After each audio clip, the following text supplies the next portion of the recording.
या देवी सर्वभूतेषु सरस्वती रूपेण संस्थिता नमस्तस्यै नमस्तस्यै नमस्तस्यै नमो नमः। सबको प्रणाम। कल 19 तारीख को गणेश चतुर्थी था। गणेश चतुर्थी जो भगवान गणेश जी का जन्मदिन के रूप में माना जाता है, मनाया जाता है। स्पेशली राजस्थान वगैरह का तो उतना तो नहीं है, लेकिन महाराष्ट्र, गुजरात धीरे धीरे यदा कदा सर्वत्र मनाया जाता है गणेश चतुर्थी। इनके जन्मोत्सव के रूप में मनाया जाता है। भादो माह के शुक्ल पक्ष की चतुर्थी तिथि को भगवान गणेश जी का जन्म हुआ था और इनका जन्मदिन मनाते हैं। बहुत ही धूमधाम से मनाते हैं गणेश चतुर्थी। और महाराष्ट्र में तो ये करीब करीब एक सप्ताह तक मनाया जाता है। ये तर्क और युक्ति के प्रतीक थे गणेश जी। सभी ने सुन रखा होगा, सभी ने समझ रखा होगा। एक बार इनसे कुछ कहा गया तो इन्होंने अपने माता पिता का परिक्रमा कर लिया और ये कह दिया मैंने पूरा घूम लिया। मतलब माता पिता उनके लिए श्रेष्ठ, उन्हीं को घूमना, उनका सब कुछ हो गया। एक बात है, तर्क और युक्ति इनकी माना जाता है प्रतीक। जितने भी बिजनेसमैन अपने दुकान के उसमें लिखते हैं या बुकों में लिखते हैं श्री गणेश जी सदा सहाय, लक्ष्मी जी सदा सहाय। लक्ष्मी पे मैं नहीं जाऊंगा, मैं गणेश जी की ही बात कर रहा हूँ। तो मुझे लग रहा है श्री गणेश जी का सरस्वती से सीधा तत्संबंध है। जिनको भगवान गणेश की कृपा है उनको तर्क और युक्ति आता है, भगवान बुद्धि देते हैं। आज भी दिन बुधवार है, गणेश जी का दिन है। हर दिन को अलग अलग मनाया जाता है। सोमवार को सोमेश्वर, मंगल को बजरंगबली, बुधवार को गणेश जी। मैं इससे रिलेट करते हुए आप सभी से कुछ कहना चाह रहा हूँ। जैसे कोई खेती होती है और यदि आप किसान हैं तो आप बीज डालते हो, बीज डालने के बाद वो पौधा बनता, पौधा बनने के बाद फसल होती है, फसल काट ली जाती है। इस तरह से ये निरंतर चलता रहता है। जिन लोगों ने खेती किया है या जो लोग खेती करते होंगे उनको पता होगा। इसको मैं जोड़ रहा हूँ संतान से। माता पिता जब वो बनते हैं, विवाह होने के उपरांत उनके संतान होती है। संतान होती है तभी उनको माता पिता कहा जाता है। मतलब वो किसी के माता पिता हो गए, इसका मतलब हो गया उनके संतान हो गए जो इस दुनिया में आए। मैं यहाँ एक चीज़ कहना चाह रहा हूँ, अपने संतान को अपनी संपत्ति समझना बंद कर दीजिए। सारे माता पिता से कहूँगा अपनी संतान को अपनी संपत्ति मानना बंद कर दीजिए।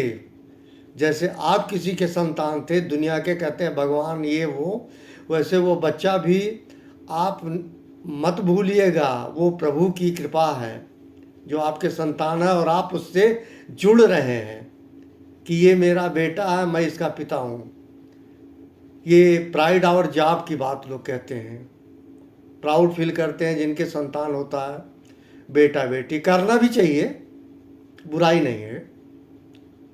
मैं ये कहना चाह रहा हूँ अपने बच्चे को, अपने संतान को, जैसे फसल बोया जाता है, समय से सींचा जाता है, समय से निकाई होती है, गुड़ाई होती है, फसल पकने पे तैयार होती है, उसे काटा जाता है। आप काटते हो फिर घर लाते हो। इसी ट्रांजिट पीरियड को, उस फसल के उत्पादन, बीज से लेके उत्पादन तक के संदर्भ में ही मैं रिलेट कर रहा हूँ एक छोटे से शिशु का। उसकी पहली शिक्षा माता पिता होता है, उसका माता पिता होता है। माता पिता अपने बच्चे को अपने संस्कार के अनुसार ही उसे बता सकते हैं, मन बुद्धि एवं संस्कार के सहित। जितनी उनकी बुद्धि होगी, जितना संस्कार होगा, जो उन्होंने पूर्वज से पाया होगा, उसी चीज़ को अपने बच्चे पे अप्लाई करें, बहुत अच्छी बात है। उससे हट के अप्लाई कर रहे हैं, बहुत ही खरी खोटी मैं नहीं कहूँगा, बहुत ख़राब बात है। कैसे? अगर आप कक्षा 8 भी पास नहीं है, माता पिता 8 भी नहीं पास हैं, बच्चे को आईएएस, डॉक्टर, इंजीनियर बनाने का ख्वाब देखते हैं। और मैं एक चीज़ और बता दूं, लक्ष्मी से सरस्वती नहीं आती है। सरस्वती की एक अलग कैटेगरी है। सरस्वती का संबंध लक्ष्मी से सिर्फ इतना है कि उसको पढ़ने पढ़ाने के लिए उसकी आवश्यकता की पूर्ति की जा सके। लेकिन अगर आप ये सोचते हैं कहीं भेज के कहीं करके बच्चे को और हम डॉक्टर इंजीनियर बना लेंगे, ये संभव नहीं है, एक बात। दूसरी बात, बच्चे को कुछ लोगों का कहना है, पौराणिक कथाओं में भी सुना था और तमाम जगह, कि मैक्सिमम अधिकतम 12 साल तक के बच्चे को आप बीज के रूप में बोएं, मतलब उसका लालन पालन करें, निकाई गुड़ाई करें। निकाई गुड़ाई कर मतलब उसको डांटें, समझाएं, संस्कार दें, पढ़ने लिखने के बारे में कहें। कभी कभी उसको आपने काम साम दंड भेद की बात करते पीट भी दें। 12 साल के बाद आप अपने बच्चे को, संतान को कभी भी डांटने या मारने की प्रक्रिया मत कीजिएगा, आप भोगेंगे। भगवान ना करे आप संतान विहीन हो जाएंगे। मैं इससे रिलेट कर रहा हूँ कोटा को। कोटा में निरंतर चला आ रहा है और माता पिता कोचिंग इंस्टीट्यूट को दोष देते हैं और जाके कोटा में फिर दूसरे कोचिंग इंस्टीट्यूट में एडमिशन करा देते हैं।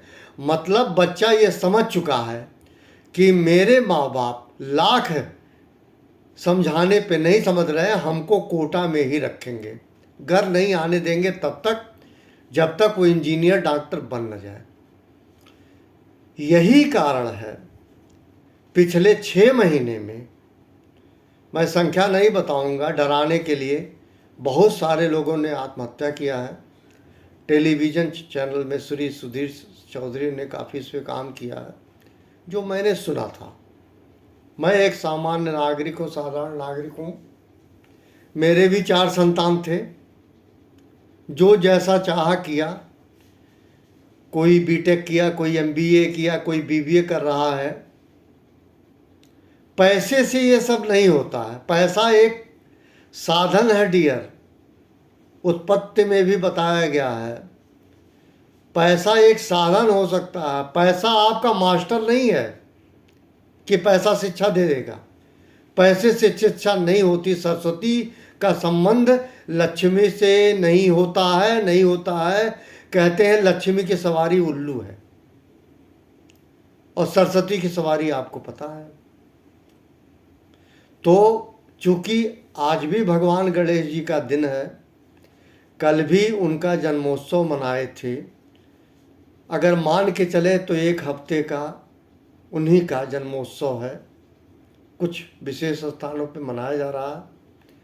इस उपलक्ष्य में मैं आप सभी माता पिताओं को कहूँगा जिनके बच्चे कोटा में, कोटा ही कहूँ, कहीं अन्य भी अगर पढ़ रहे हैं, उनसे लगातार संपर्क रखते हुए वस्तु स्थिति जानने का कष्ट करें। और आप अपनी कोई बात मैटर ऑफ ग्रांट्स में कहना बंद कर दें, नहीं आप लोग संतान से हाथ धुल लेंगे। और कहा जाता है spring is followed by autumn. ठीक है, जब कुछ हो जाएगा ना तो पछताने के अलावा कुछ नहीं होगा। और दूसरी चीज़ है हिस्ट्री रिपीट्स इटसेल्फ। इतिहास दोहराती है। आप उससे मिसबिहेव करेंगे, आपको सर आइजैक न्यूटन का फार्मूला याद रखना चाहिए। To every action there is an equal and opposite action which will be applicable in delay situation, but don't forget you will get in due course of time return benefit while you are going to manage this word matter of grants. Your children are not matter of grants. Children are children, but that is not your property. Remember it. आप उनको जबरन मत पढ़ाइए और मैं कहूँगा मैंने भी जबरन किसी बच्चे को नहीं कहा ये करो वो करो ऐसा करो वैसा करो। ये ज़रूर है प्रभु की कृपा है, शायद एंसेस्ट्रल भी बताते हैं, कुछ पूर्वज में जैसा बोया गया है उसका फल सबको भोगना पड़ता है, देर सवेर भोगेंगे भोगेंगे। चूँकि आज गणेश जी का आज भी दिन है, दिन बुधवार है, मैं कहूँगा सबसे कहूँगा सारे माता पिता से, अगर आप बच्चे को किसी प्रकार का जबरन मतलब 12 साल की उम्र के बाद फसल पकने के बाद अगर फसल पे कुछ उल्टा सीधा करोगे तो एक भी अनाज नहीं घर में आएगा और आप लोग हाथ मलते रह जाएंगे। मैंने इसीलिए किसान और बीज का फसल का उदाहरण दिया हूँ। इसका संबंध माता पिता से है, उनके संतान से है। संतान 12 साल बाद इस तरह से होता है, उसे विवेक आ जाता है कि हमें क्या करना है कैसे करना है। उसको दिशाहीन ना बनाइए, कहीं ऐसा ना हो फ्रस्ट्रेशन में चला जाए।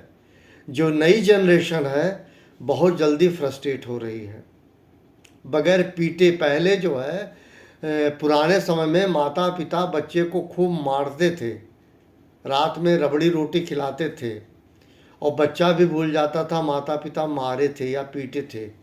अब वो समय बदल चुका है प्यारे।